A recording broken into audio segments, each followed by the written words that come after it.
Movie यहाँ पर शुरू होती है और हमें 5000 साल पहले का सीन दिखाया जाता है। हमें एक शहर दिखाया जाता है जिसका नाम होता है खानदाक। खानदाक में राजा अपने फौज के दम पे पूरे शहर को गुलाम बना देता है और उन सब से खानदाक में खुदाई करवाता है। उस राजा को एक मटेरियल चाहिए था और वो सिर्फ खानदाक में ही मिलता था। वह जालिम राजा उस मटेरियल से एक ताज बनाना चाहता था। उस ताज में वह शैतानी ताकतों को डालकर अमर बनना चाहता था और पूरी दुनिया पर हुकूमत भी करना चाहता था। उस मटेरियल का नाम होता है इटर्नियम। खुदाई के दौरान एक बूढ़े व्यक्ति को इटर्नियम मिल जाता है। वह बूढ़ा व्यक्ति उस इटर्नियम को लेकर एक सिपाही के पास जाता है।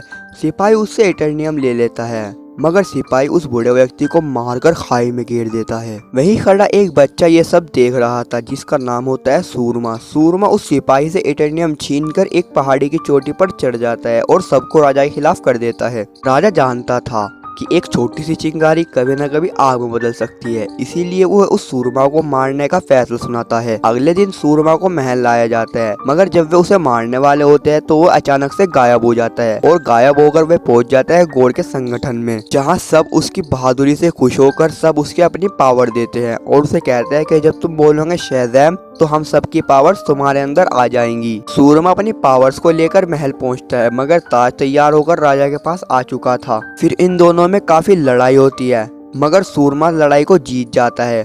मगर इन दोनों की लड़ाई की वजह से पूरा का पूरा शहर डिस्ट्रॉय हो जाता है। फोर्स ने उस ताज को छुपा दिया था और सूरमा के बारे में उसके बाद से किसी ने बात नहीं की। फिर हमें 5000 साल बाद मतलब प्रेजेंट का टाइम दिखाया जाता है। हमें वही सिटी दिखाई जाती है जिस पर एक गैंग ने कब्जा किया हुआ था। ये गैंग लोगों को लूट रही थी, मारपीट कर रही थी। इस गैंग ने पूरी सिटी को अपने कंट्रोल में किया हुआ था। इस गैंग का वही मकसद था उस ताज को तलाश करना। ये वही ताज को ढूंढ रहे थे जो कि उस जालिम राजा ने अपने लिए बनवाया था। वह तो मारा गया, मगर उसका ताज आज भी उसी सिटी में कहीं न कहीं दफन है। फिर हमें एक लड़की दिखाई जाती है जिसका नाम होता है एड्रियाना और ये भी उसी ताज को ढूंढ रही थी। ये लड़की चाहती थी कि ये ताज किसी गलत हाथ में ना लगे और एड्रियाना एक आर्कोलॉजिस्ट भी है। ये वो लोग होते हैं जो पुरानी और ऐतिहासिक चीजों को ढूंढने में एक्सपर्ट होते हैं। एड्रियाना एक गुफा में जाती है जहां काफी मुश्किलों के बाद उसे वही ताज मिल जाता है, मगर उसकी टीम का एक मेंबर जिसका नाम होता है इस्माइल, वह उसी गैंग का हिस्सा था जिस गैंग ने इनकी पूरी सिटी पर कब्जा किया हुआ था। तभी इस्माइल अपने साथ आने वाले एक आदमी को मार देता है और अपनी गैंग को वहां बुला लेता है। इस्माइल एड्रियाना से गन पॉइंट पे उससे वह ताज ले लेता है, मगर एड्रियाना वहां जमीन पर लिखे कुछ शब्द पढ़ने लगती है। तभी वे एक शब्द बोलती है शज़ैम, जिससे ब्लैक एडम जाग जाता है और उस गैंग को मारने लगता है। मगर वह एड्रियाना से कुछ नहीं कहता क्योंकि एड्रियाना ही नहीं उसे आज़ाद किया था।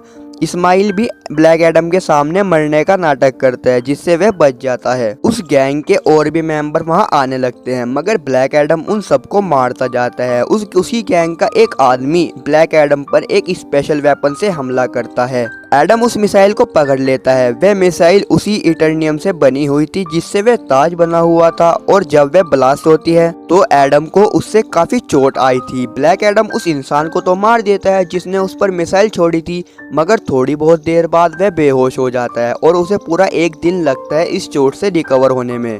और यही हमें पता चलता है कि ब्लैक एडम की सबसे बड़ी कमजोरी है इटर्नियम और इटर्नियम से ही उसे मारा भी जा सकता है। अगले दिन जब एडम को होश आता है तो वह एड्रियाना के घर होता है, जहां एडम की मुलाकात होती है एड्रियाना के बेटे से। एड्रियाना का बेटा एडम से कहता है कि तुम पिछले 5000 साल से सो रहे थे और मेरी माँ ने ही तुम्हें जगाया है। एडम कहता है कि ये तो मेरी सिटी नहीं है। एड्रियाना का बेटा कहता है कि ये तुम्हारी ही सिटी है। एडम कहता है कि जो 5000 साल पहले थी वो मेरी सिटी थी और ना अब ये मेरी सिटी है और ना ही यहाँ के लोग मेरे हैं। और ये कहकर एडम वह सिटी घूमने चला जाता है। अगले सीन में हमें जस्टिस सोसाइटी दिखाई जाती है, जहां उन्हें एक कंप्यूटर लेडी एडम के बारे में बताती है और कहती है कि वो जाग चुका है और उसने पहले भी इस दुनिया का विनाश किया था और शायद वो अब भी यही करेगा। जस्टिस सोसाइटी एक ऐसी सोसाइटी है जो कि दुनिया में आने वाले बड़े खतरों से हमें बचाती है। इधर एड्रियाना और उसके बेटे को गैंग के कुछ मेंबर पकड़ लेते हैं और उससे ताज मांगने लगते हैं, मगर तभी वहाँ एडम आ जाता है और उन सब मेंबर को मार देता है। तभी जस्टिस सोसाइटी के लोग वहां आ जाते हैं। उस सोसाइटी का लीडर एडम से कहता है कि तुम शेज़ैम बोलकर आम आदमी बन जाओ वरना हमें जबरदस्ती करनी पड़ेगी, मगर एडम कहाँ मानने वाला था। फिर जस्टिस सोसाइटी और ब्लैक एडम में काफी खतरनाक लड़ाई होती है। जस्टिस सोसाइटी में 4 हीरो होने के बावजूद भी वे एडम को नहीं रोक पा रहे थे। एडम उन्हें हराकर महल की ओर चला जाता है। जस्टिस सोसाइटी के एक मेंबर का हाथ एड्रियाना के बैग को टच करता है, जिससे उसे पता चल जाता है कि बैग में ताज है और वह एड्रियाना से उसका बैग मांगता है। एड्रियाना उन सबसे पूछती है कि तुम हो कौन। उनमें से एक कहता है कि हम जस्टिस सोसाइटी के मेंबर्स हैं और हम पृथ्वी का संतुलन बनाए रखते हैं, मतलब शांति को कायम करते हैं। एड्रियाना उन सबसे कहती है कि तुम जब कहाँ थे जब हमें ये गैंग गुलाम बना रही थी, जब इस शहर को इस गैंग ने कब्जा किया था और मेरे पति को भी इन गैंग ने मार दिया था। अब हमारे पास सुपर हीरो है तो तुम सब हमें हमारे ही सुपर हीरो से हमें बचा रहे हो। एड्रियाना ने बातों ही बातों में ताज को अपने बेटे के हाथों दे दिया था और उसका बेटा उसे घर छुपाने चला जाता है। जस्टिस सोसाइटी के मेंबर एड्रियाना को कन्विंस करते हैं कि वो हमें ब्लैक एडम के पास ले जाए ताकि ब्लैक एडम और जस्टिस सोसाइटी आमने सामने बात कर सके। एड्रियाना एडम को समझाती है कि वो जस्टिस सोसाइटी से आराम से आमने सामने बात कर ले। दूसरी तरफ हम देखते हैं कि इस्माइल ने एड्रियाना के दोस्त को गोली मार दी है और वे एड्रियाना के बेटे से ताज मांगता है, मगर उसने वह ताज छुपा दिया था। तो इस्माइल एड्रियाना के बेटे को किडनैप कर लेता है, मगर एड्रियाना का बेटा बड़ी खामोशी से अपनी माँ को फोन कर सब बता देता है। एड्रियाना एडम से मदद मांगती है। एडम काफी लोगों को मारता है, मगर जस्टिस सोसाइटी का एक लीडर गैंग के 2 लोगों को पकड़ लेता है, जिससे उन्हें पता चल जाता है कि एड्रियाना का बेटा कहाँ है। अगले दिन ये सब एड्रियाना के बेटे को बचाने रेगिस्तान की पुरानी फैक्ट्री में जाते हैं, मगर इस्माइल ने एड्रियाना के बेटे को गन पॉइंट पर रखा हुआ था। वह कहता है कि ताज मुझे दे दो और अपना बेटा ले जाओ। एड्रियाना उसे ताज दे देती है, मगर ताज लेने के बाद भी वह एडम से कहता है कि मैं उसी राजा के खानदान का आखिरी वंशज हूँ जिसने पहले कभी खंदक पर हुकूमत की थी और तुम्हारी फैमिली को जिसने मारा था वह सब मेरे पूर्वज थे और ये ताज भी मेरे पूर्वजों ने ही बनाया था। और इतना कहकर वह एड्रियाना के बेटे पर गोली चला देता है। एडम सुपर स्पीड से एड्रियाना के बेटे को बचा लेता है, मगर एडम को इतना गुस्सा आ जाता है जिससे वह अपनी सारी पावर का इस्तेमाल एक साथ कर देता है, जिससे इस्माइल और उसकी गैंग मारी जाती है। एडम तबाही को देखकर अफसोस करता है और वहां से उड़कर महल जाने लगता है। जस्टिस सोसाइटी का लीडर एडम के पास आता है। एडम उसे बताता है कि सूरमा मेरा बेटा था।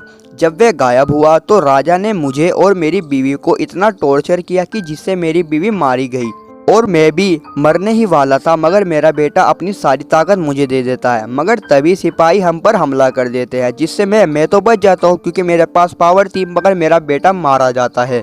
फिर मैं इतने गुस्से में था कि मेरी वजह से पूरा का पूरा शहर डिस्ट्रॉय हो जाता है और सब गॉड्स ने मुझे उसी गुफा में कैद कर दिया था और अब मैं सरेंडर करता हूँ। इतना कहकर एडम शेज़ैम बोलता है, जिससे वह नॉर्मल ह्यूमन बन जाता है। एडम उसे कहता है कि तुम मेरे साथ ऐसा कुछ करो जिससे मैं दोबारा शेज़ैम नहीं बोल पाऊँ। जस्टिस सोसाइटी का लीडर उसे समुद्र में बनी एक स्पेशल जेल में ले जाता है और एडम के मुंह में एक ऐसी मशीन को फिट करता है जिससे वे कुछ ना बोल सके। फिर वे एडम को एक मशीन में कैद कर देता है। अगले सीन में हमें इस्माइल को दिखाया जाता है जो कि हेल में था और थोड़ी बहुत देर बाद उसे शैतानी ताकतें मिलेगी, क्योंकि उसे पता था कि ताज की पूरी ताकत हासिल करने के लिए हमें उसे ताज को अपने हाथ में पकड़ना होगा और तभी हमें कोई मार दे। मतलब ताज की ताकतों को हासिल करने के लिए हमें ताज को पकड़ना है और मर जाना होगा। इस्माइल ये सब जानता था, तभी उसने एडम को जानबूझकर उकसाया और एडम ने उसे अपनी ताकतों से मार दिया। और जब एडम उसे मार रहा था वे ताज भी इस्माइल के ही हाथ में था। इस्माइल को यह सब बात पहले से पता थी और सब कुछ उसी के प्लान के मुताबिक हो रहा था। अब हेल में उसे डेविल से मतलब शैतान से अजीम ताकतें मिल गई थी। अब इस्माइल कोई इंसान नहीं रहा, अब वह सबाक बन चुका था और वह अपनी पावर के साथ इस दुनिया पर आ जाता है। दुनिया पर आकर वे तबाही मचानी शुरू कर देता है। जस्टिस सोसाइटी को इसके बारे में पता चलता है और वे इसका मुकाबला करने आ जाते हैं। इनके बीच काफी देर लड़ाई चलती है, मगर सबाक के पास काफी ताकत थी। ये सब मिलकर भी उसे नहीं रोक पा रहे थे। फिर जस्टिस सोसाइटी का एक मेंबर जिनका नाम डॉक्टर फेड था, वह मल्टीपल फॉर्म में आकर सबाक से लड़ते हैं, मगर तब भी वह उसे नहीं रोक पा रहे थे। जस्टिस सोसाइटी के मेंबर्स को पता चल जाता है कि सबाक मतलब इस्माइल को कोई रोक सकता है तो वो है सिर्फ black Adam. Doctor Feb telepath के जरिए ब्लैक एडम से मदद मांगते हैं और अपने मैजिक से वे उस मशीन को भी खोल देते हैं। एडम मशीन से बाहर आकर सोल्जर से लड़ता है। फिर वह पानी से बाहर आकर बोल देता है शेज़ैम, जिससे उसे दोबारा पावर मिल जाती है। सबाक जस्टिस सोसाइटी के एक मेंबर जिनका नाम डॉक्टर फेड था, वे इस लड़ाई के दौरान मारे जाते हैं। तभी ब्लैक एडम वहां आ जाता है और ये सबाक मतलब इस्माइल और एडम में लड़ाई शुरू हो जाती है। और यहाँ पता चल रहा था कि सिर्फ एडम ही है जो सबाक को हरा सकता है। कुछ देर बाद ब्लैक एडम अपनी पूरी पावर का इस्तेमाल कर सबाक के दरमियान मतलब बीच में से दो हिस्से कर देता है, जिससे वह मारा जाता है और एडम यहाँ जीत जाता है। उस शहर के लोग एडम को अपना मसीहा मतलब सुपर हीरो मानने लगते हैं और जस्टिस सोसाइटी का लीडर भी अब एडम का दोस्त बन जाता है। एडम सिटी को अपना मानने लगा था। रात में हमें वही कंप्यूटर लेडी दिखती है जो कि एडम को चेतावनी देती है कि तुम्हें यहाँ रहना है, रहो। अगर तुमने खानदाक शहर से बाहर कदम निकाला तो तुम्हारे लिए अच्छा नहीं होगा। एडम उसे कहता है इस दुनिया में ऐसा कोई है ही नहीं जो मुझे रोक सके। लेडी कहती है कि मैं ऐसे लोगों को भी जानती हूँ जो कि इस दुनिया के है ही नहीं। एडम को गुस्सा आ जाता है और वह कहता है कि तुम सभी को भेज दो। इतना कहकर वह स्क्रीन तोड़ देता है, जिससे वहाँ धूल ही धूल हो जाती है और धूल में से निकलता है सुपरमैन। सुपरमैन एडम से कहता है कि बैठकर बात करते हैं और इसी के साथ ये मूवी यहीं पर एंड होती है। और अगर आपको ब्लैक एडम की पावर एक दिन के लिए दी जाए तो आप उसका यूज़ सबसे पहले किस चीज़ के लिए करोगे वो आप कमेंट में बताना। और subscribe for more videos. Thanks for watching.